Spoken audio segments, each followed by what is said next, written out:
अस्सलाम वालेकुम dear students. आज हम डिस्कस करने जा रहे हैं पास पेपर का क्वेश्चन विंटर 2015 क्वेश्चन नंबर 4। ये जो क्वेश्चन है इसमें हमारा ये पोर्टफोलियो थ्योरी का टॉपिक है, कैपम का टॉपिक है और उसके बाद सोर्सेज ऑफ फाइनेंस का एक पार्ट है जो कि ये सी पार्ट है। तो फिलहाल अभी हम इस पार्ट को इग्नोर कर रहे हैं। लेटर ऑन जब हम सोर्सेज ऑफ फाइनेंस कर लेंगे उसके बाद फिर हम इसको दोबारा एक दफ़ा देखेंगे क्वेश्चन को, तो उसमें फिर ये सी पार्ट डिस्कस करेंगे। तो फिलहाल अभी ये 8 मार्क्स हम कवर नहीं कर सकते, अभी हम फोकस करेंगे ए और बी पार्ट पे। तो क्वेश्चन में वो कहता है ब्रीफली डिस्कस करना है, कैलकुलेशन कोई नहीं है। Briefly discuss the difference between systematic risk and unsystematic risk. जी, ये सिस्टमैटिक और अनसिस्टमैटिक रिस्क के बारे में हम डिस्कस कर चुके हैं कि कैपम थ्योरी के मुताबिक जो टोटल रिस्क है उसको डिवाइड किया जाता है सिस्टमैटिक रिस्क में और अनसिस्टमैटिक रिस्क में। हम ये ऑलरेडी डिस्कस कर चुके हैं कि सिस्टमैटिक रिस्क जो होता है वो इकोनॉमिक फैक्टर्स में आने वाली फ्लक्चुएशंस की वजह से होता है। मसलन ऑयल प्राइसेस चेंज हो गई, इसी तरह इंटरेस्ट रेट चेंज हो गया, एक्सचेंज रेट की फ्लक्चुएशन, यानी वो तमाम फैक्टर जो किसी एक कंपनी या एक इंडस्ट्री को हिट नहीं कर रहे बल्कि तमाम कंपनीज और तमाम इंडस्ट्रीज उससे हिट हो रही हैं। कोई थोड़ा ज्यादा इंपैक्ट ले रही है, थोड़ा कोई कम ले रही है। हाँ जी, अनसिस्टमैटिक रिस्क जो होता है वो तमाम उन फैक्टर्स की वजह से क्रिएट होता है जो इंडस्ट्री या कंपनी स्पेसिफिक फैक्टर्स हैं, और इन फैक्टर्स की वजह से जो रिस्क क्रिएट होता है ये कोई भी इन्वेस्टर एक वेल डाइवर्सिफाइड पोर्टफोलियो के जरिए खुद ही इसको एलिमिनेट कर सकता है, मैनेज कर सकता है, कंट्रोल कर सकता है। तो जब कोई भी इन्वेस्टर वेल डाइवर्सिफाइड पोर्टफोलियो, ऐसा पोर्टफोलियो जिससे अनसिस्टमैटिक रिस्क फैक्टर बिल्कुल मिनिमाइज हो जाए, तो उसको वेल डाइवर्सिफाइड पोर्टफोलियो की वजह से अनसिस्टमैटिक रिस्क को हम अप्रोक्सीमेटली एलिमिनेट कर सकते हैं। तो ब्रॉडली स्पीकिंग क्या डिफरेंस है? Systematic risk is the economic system या market risk, unsystematic risk is unique, diversifiable, eliminatable, controllable risk. Okay, 2 number का है तो इसीलिए आपने एक एक लाइन लिखनी है बस। पार्ट बी में कहता है determine the systematic risk. Systematic risk determine करने का जो तरीका है, सिस्टमैटिक रिस्क को हम बीटा से मेजर करते हैं। कहता है जी determine the systematic risk and expected return of Akhtar's equity investment portfolio. हाँ जी, मिस्टर अख्तर है कोई, उसका कोई इन्वेस्टमेंट पोर्टफोलियो है, आपने उसका एक्सपेक्टेड रिटर्न निकालना है if he goes ahead with his propose investment. वो कोई नई इन्वेस्टमेंट करना चाह रहा होगा तो वो कहता है अगर उसकी नई इन्वेस्टमेंट की जाए तो बताइए मिस्टर अख्तर का पोर्टफोलियो का रिस्क क्या होगा, सिस्टमैटिक और एक्सपेक्टेड रिटर्न। तो आपने एक्सपेक्टेड रिटर्न निकालना है और बीटा कैलकुलेट करना है। Also discuss briefly impact of the revise systematic risk on Akhtar's investment decision. आपने ये बताना है कि उसका इम्पैक्ट उसके रिवाइज सिस्टमैटिक रिस्क पे क्या हुआ है और उससे अख्तर के डिसीजन पे क्या इम्पैक्ट होगा। तो मिसाल के तौर पर अगर बीटा इंक्रीज कर जाए तो सिस्टमैटिक रिस्क इंक्रीज कर जाता है, और कोई भी इन्वेस्टर अगर कोई नई इन्वेस्टमेंट करना चाहे जिससे उसका सिस्टमैटिक रिस्क इंक्रीज करेगा तो वो चाहता है कि मैं वो इन्वेस्टमेंट ना करूं, तो इसीलिए वो फिर वो इन्वेस्टमेंट से अवॉइड करेगा। बीटा जितना मिनिमम उतना बेहतर। हर नई शेयर्स या हर नए पोर्टफोलियो में जब आप शेयर ऐड करते हैं और आपका बीटा इंक्रीज करता जाता है तो आपका पोर्टफोलियो रिस्की होता जाता है। तो कंपनी या इन्वेस्टर की कोशिश होती है कि हर वो न्यू शेयर अपने पोर्टफोलियो में ऐड किया जाए जो उसके बीटा को, एग्जिस्टिंग बीटा को रिड्यूस करे, ना कि इंक्रीज करे। तो अब इसमें पार्ट ए तो थ्योरी थी वो होगी, पार्ट बी में उसने कहा जी सिस्टमैटिक रिस्क कैलकुलेट करें। अब उसके लिए डेटा ऊपर क्या दिया हुआ, कहता है Akhtar has an equity portfolio currently worth ₹50 million. जी, उसकी करंट पोर्टफोलियो की वर्थ का मतलब मार्केट वैल्यू है 50 मिलियन। अच्छा जी, he has invested in good quality stocks. Stocks कहते हैं अमेरिकन टर्म है शेयर्स को। उसने कई तरह के अच्छी तरह के शेयर्स लिए हुए हैं that are spread over diversified industries, और वो शेयर किसी एक इंडस्ट्री के नहीं लिए, डिफरेंट इंडस्ट्रीज के लिए, with an average beta of 1.3। Average beta का मतलब है कि ये जो 50 मिलियन का टोटल पोर्टफोलियो है जिसमें डिफरेंट शेयर्स हैं, उनका वेटेड एवरेज जो बीटा है या रिस्क है, सिस्टमैटिक रिस्क, वो 1.3 है। अब ये उसका पहले से उसने पोर्टफोलियो का करंट सिस्टमैटिक रिस्क दे दिया, करंट सिस्टमैटिक रिस्क। अच्छा, अब वो कोशिश करेगा कि जो नई इन्वेस्टमेंट की जाए उससे इसका बीटा जो है वो कम होना चाहिए। कहता जी a risk profile he is happy with, हाँ वो उसके साथ खुश भी है कि यानी उसको ये रिस्क फील नहीं हो रहा ज्यादा। He is presently considering investing a further amount of 20 million rupees in equity market. 50 million से वो 10-20 मिलियन और इन्वेस्ट करना चाह रहा है। इसका मतलब है टोटल पोर्टफोलियो अब हो जाएगा 70 मिलियन रुपीज का। अच्छा, he has done some research himself and wants to invest in Ravi limited and Jhelum, और नहीं लिखा हुआ, एंड का मतलब है दोनों में इन्वेस्ट करना है in equal proportions. Equal proportion का मतलब है 10 मिलियन जो है वो रावी में इन्वेस्ट करना है, रावी लिमिटेड में, और 10 मिलियन रुपीज ने जेहलम लिमिटेड में इन्वेस्ट करना है। तो इसका मतलब है 50 मिलियन का टोटल पोर्टफोलियो था करंट, 10 मिलियन की इन्वेस्टमेंट होगी रावी लिमिटेड में और 10 मिलियन की इन्वेस्टमेंट होगी जेहलम लिमिटेड में। रावी लिमिटेड का की कहता है शेयर प्राइस करंटली 16 रुपए है और उसका इक्विटी बीटा 1.2 दिया हुआ है। ठीक है जी। He is planning a 20% right issue, वो चाह रहा है कि राइट शेयर इशू किया जाए। ठीक है जी, राइट शेयर इशू किया जाए एट ₹12। अब ये 20% का मतलब तादाद है कि आपने जितने शेयर हैं हर 100 के बदले 20 नए शेयर इशू करने हैं और जो राइट शेयर की इशू प्राइस होगी वो 12 रुपए होगी। ये जो दिया हुआ है ये पार्ट सी के लिए दिया हुआ है, सोर्सेज ऑफ फाइनेंस में इस्तेमाल होगा। अच्छा, जेएल की करंट प्राइस है 17.4 और उसका जो एक्सपेक्टेड रिटर्न है शेयर पर वो 16.5 है, तो उसने एक्सपेक्टेड रिटर्न दे दिया 16.5। जेहलम लिमिटेड का एक्सपेक्टेड रिटर्न दिया हुआ है। जेएल कंपनी जो है ये मिस्टर अख्तर को ये रिटर्न कमाने की उम्मीद है। JL has a plan to expand its present line of business, वो चाह रहे हैं कि अपना बिजनेस एक्सपेंड किया जाए। Company wants to finance the expansion by reducing dividend payout for the next 3 years. ये वाली जो बात है ये भी सी पार्ट के लिए इस्तेमाल होगी, तो दोनों बुलेट जो है वो सी पार्ट में इस्तेमाल होंगे। रिस्क फ्री रेट आरएफ दिया हुआ है, अगर कैपम की जरूरत पड़ी तो उसमें आ जाएगा। Return on stock market RM दिया हुआ है। These rates are not expected to change in foreseeable future, future में चेंज नहीं होंगे। Transaction charges are 2% of amount transacted, ये जो ट्रांजेक्शन चार्जेस हैं ये ट्रांजेक्शन कॉस्ट है और ये हम एज्यूम करेंगे कि वो जो राइट शेयर इशू करना है ये उसकी ट्रांजेक्शन कॉस्ट है, ये उसके लिए दी हुई है। अच्छा जी, तो अब इसमें क्या करना है हमने, उसने कहा था जी सिस्टमैटिक रिस्क निकालें पोर्टफोलियो का। तो सिस्टमैटिक रिस्क यहाँ पर अब हम इसका सोल्यूशन करेंगे, या beta of portfolio.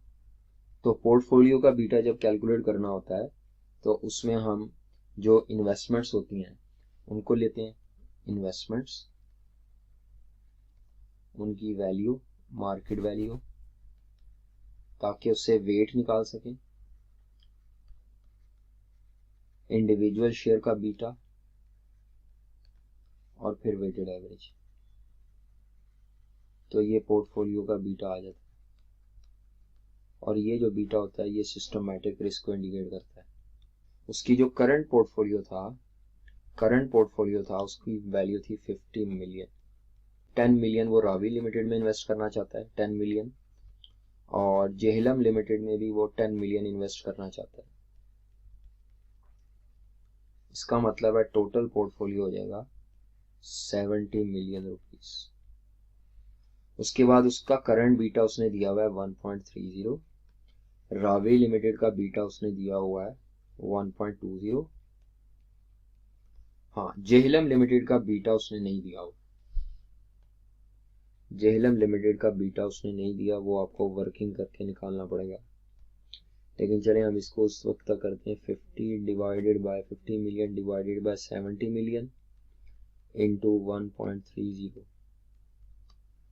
10 million divided by 70 million into 1.20, 10 million divided by 70 million into जो भी आता है। ये जो आंसर्स आएंगे इनको हम ऐड करेंगे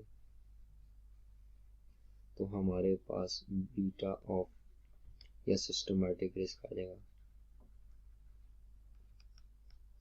अच्छा, ये जो इंडिविजुअल निकालना होता है बीटा किसी भी कंपनी का, तो बीटा निकालने का जो फॉर्मूला होता है वो ये correlation of Jhelum limited with market into standard deviation of Jhelum divided by standard deviation of market. ऐसा ना कोरिलेशन दिया है, ना जेहलम का स्टैंडर्ड डेविएशन है, ना ये। इसका मतलब है इस क्वेश्चन में जो बीटा है वो कैलकुलेट इस तरीके से नहीं हो सकता। ये जो आम बीटा को कैलकुलेट करने का फॉर्मूला है वो अप्लाई नहीं हो सकता। फॉर्मूला कोवेरियंस वाला भी होता है, covariance divided by variance of market, ये भी नहीं अप्लाई हो सकता, डाटा ही अवेलेबल नहीं है। तो अब हम इसमें बीटा कैसे कैलकुलेट करेंगे? हाँ जी, कैपम इक्वेशन का अगर आप रिवर्स यूज कर लें तो भी आप बीटा फाइंड आउट कर सकते हैं। तो कैपम इक्वेशन में हमारा फॉर्मूला होता है required rate of return is equal to R F plus equity beta R M minus R F. हाँ जी, तो आर एफ हमारे पास था 6%, इक्विटी बीटा को हम एक्स रख लेते हैं या इक्विटी बीटा लिखा रहेंगे। आर एम हमारे पास है आर एम 12% माइनस 6।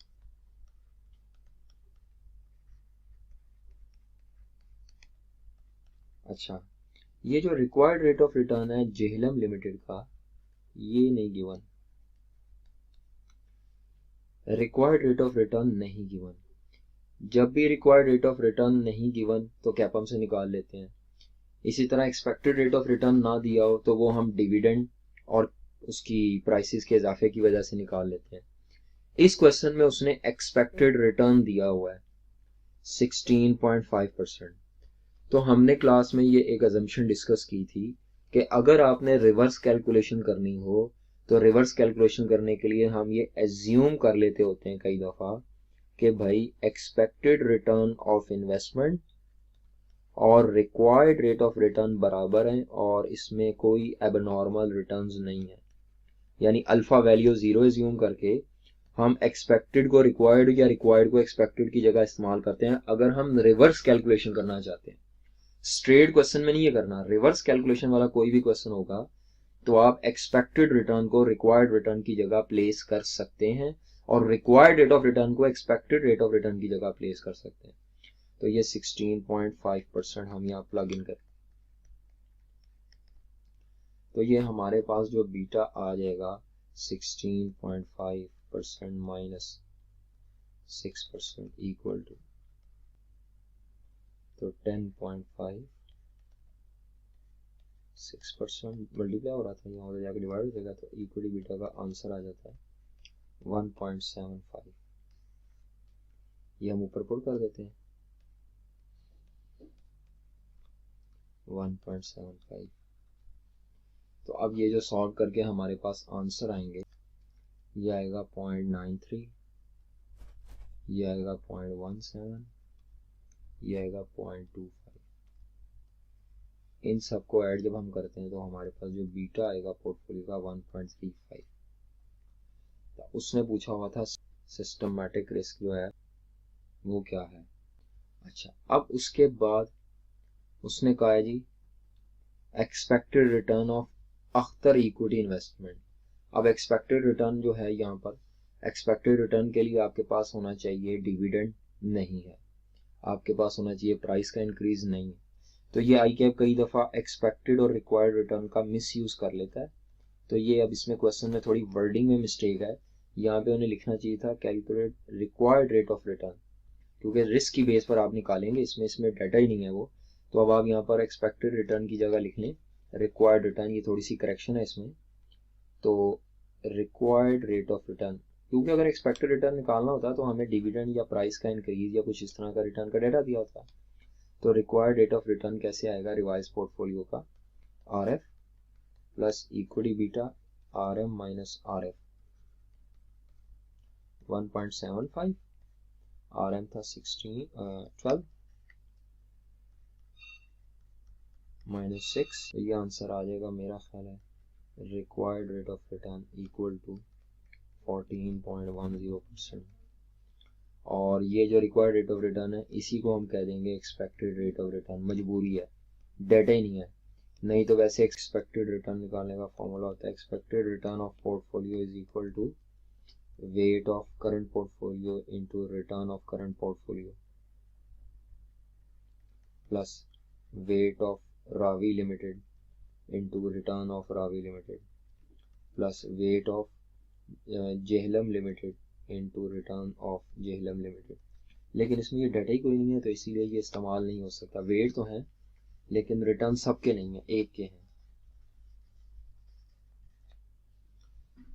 तो इस क्वेश्चन में एक्सपेक्टेड रिटर्न और रिक्वायर्ड रिटर्न को सेम एज्यूम किया। अब उसने ये पूछा कि बताएं इसका अख्तर के इन्वेस्टमेंट डिसीजन पे क्या इम्पैक्ट पड़ेगा।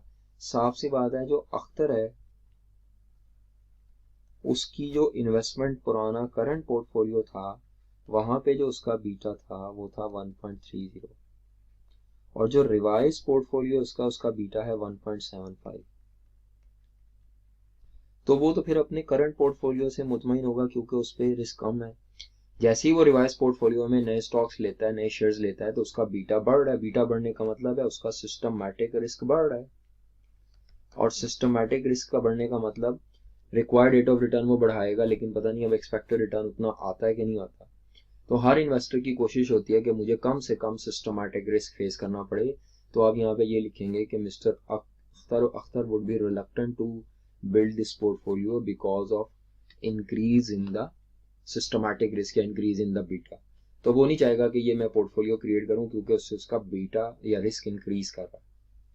तो छोटा सा क्वेश्चन था, ए और बी पार्ट। थोड़ी सी मिस्टेक थी, उसको यहाँ पर रिक्वायर्ड रिटर्न लिखना चाहिए था लेकिन उसने एक्सपेक्टेड रिटर्न लिखा है। तो स्टूडेंट पेपर में बेचारे परेशान होकर एक्सपेक्टेड रिटर्न के लिए ये फॉर्मूला जो वेट वाला फॉर्मूला होता है ये अप्लाई ढूंढते रहे कि ये कैसे अप्लाई करना है। डाटा ही नहीं है वैसा, तो इसीलिए फिर आप अगर कभी डाटा अवेलेबल नहीं है इन एब्सेंस ऑफ इंफॉर्मेशन तो आप ये एजम्पशन लगा सकते हैं कि एक्सपेक्टेड रिटर्न और रिक्वायर्ड रिटर्न कैपम के थ्रू सेम निकलेंगे। असल में तो रिक्वायर्ड रिटर्न नहीं कर रहा है लेकिन हमें क्योंकि अब एक्सपेक्टेड रिटर्न का डाटा नहीं दिया तो हम ये अज्यूम कर लेते हैं कि ये रिक्वायर्ड रिटर्न ही एक्सपेक्टेड रिटर्न के बराबर होगा।